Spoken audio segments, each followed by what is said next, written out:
Hi everyone, Rod Armanda, immigration and personal injury attorney. A few hours after I made the video yesterday on August 26th, announcing that USCIS is still accepting and adjudicating keeping families together applications for parole in place. A judge in Texas, the Eastern District of Texas, administratively stayed DHS from adjudicating parole in place applications for a period of at least 14 days.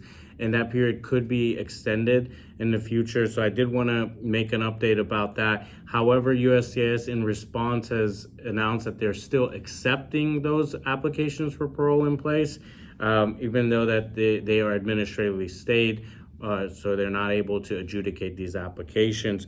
So, I mean, what does that mean? It means that basically, if you file an application, make sure you don't have any crimes, make sure you don't have any immigration, adverse history immigration, so you don't have perhaps any apprehensions at the border, you haven't, you don't have multiple entries, you don't have a prior removal order. If you have any of these things, you definitely need to speak to an attorney to assess the risk and make an informed decision before you're filing your parole in place application, because now they're not even adjudicating them. And as I said in my original video, my concern is that if you have a removal order, prior removal order, if you have a crime, if you have multiple entries, then you are putting yourself potentially at more risk in the future of being picked up by ICE if you file these applications, because now you've given them all your information. So watch out for that.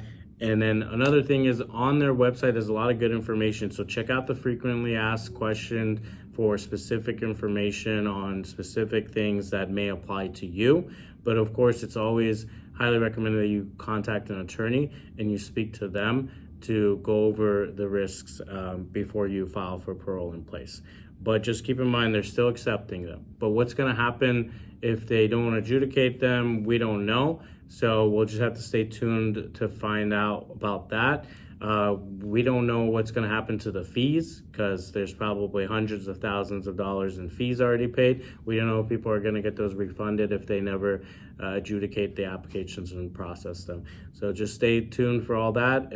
I'll continue to update you guys as we go. If you have any questions, you know how to reach me, and have a nice day. Take care.